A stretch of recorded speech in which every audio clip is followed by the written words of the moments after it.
ಸುಮಾರು ವರ್ಷದಿಂದ ಇದು ಹೋರಾಟ ಮಾಡ್ತೀವಿ. ತಂದೆಯವ್ರ ಟೈಮಿಂದ ಕೂಡ ಇದು ಮುಜರಾಯಿಗೆ ಸೇರಿರುವಂಥ ಸಂದರ್ಭದಿಂದ ಇದು ಹೋರಾಟ ನಡೀತಾ ಬಂದಿದೆ.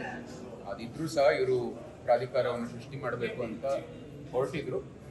ಅದು ಸರಿ ಇಲ್ಲ ಎಂಬ ದೃಷ್ಟಿಯಲ್ಲಿ ನಾವು ಆಗಲೇ ನಮ್ಮ ನಿಲುವನ್ನು ವ್ಯಕ್ತಪಡಿಸ್ತೀವಿ.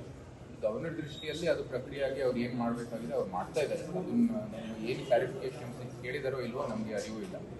ಆದರೆ ನಮ್ಮ ನಿಲುವಲ್ಲಿ ಯಾವುದೇ ರೀತಿಯ ಬದಲಾವಣೆ. ಲೀಗಲ್ ಫೈಟ್ ಮುಂದುವರಿತಾ ಇದೆ.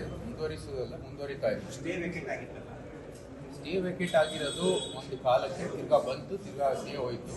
ಈಗ ಯಾವುದೇ ಕಾರಣಕ್ಕೂ ಕೂಡ ತಾಯ ಒಂದು ಏನು ಸಂಪತ್ತಿದೆ, ಯಾಕಂದರೆ ನಮ್ಮ ಹಿಂದೂ ಒಂದು ದೃಷ್ಟಿಕೋನದಲ್ಲಿ ಒಂದು ದೇವಸ್ಥಾನ ಒಂದು ಜೀವಿತವಾದಂತಹ ಒಂದು ಶಕ್ತಿ ಇರ್ತಕ್ಕಂಥ ಸ್ಥಳ.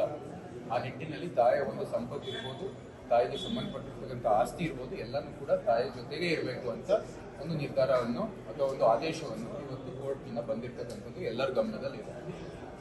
ಅದು ಅದಕ್ಕೆ ತಕ್ಕ ಇವತ್ತು ಮುಂದುವರಿತಾ ಇದೆ. ಪ್ರಾಧಿಕಾರ ಆಡಳಿತ ದೃಷ್ಟಿಯಲ್ಲಿ ಕೆಲವು ಕೆಲಸಗಳು ಮಾಡ್ತಾ ಇದೆ, ಆದರೆ ಅದು ಅಧಿಕೃತ ಆಗಿಲ್ಲ ಅಂತ ಇವತ್ತು ಬಹಳ ಸ್ಪಷ್ಟವಾಗಿದೆ. ಗವರ್ನರು ಕೂಡ ಇನ್ನು ಹಿಂದೆ ಕಳಿಸಿರ್ತಕ್ಕಂಥದ್ದು ಅದಕ್ಕೆ ಸಾಧ್ಯ.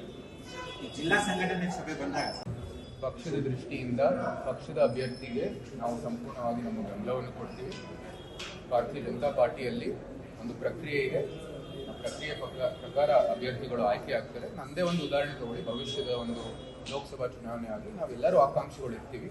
ಅದೊಂದು ವ್ಯಕ್ತಪಡಿಸೋದ್ರಲ್ಲಿ ಏನು ಸಮಸ್ಯೆ ಇಲ್ಲ.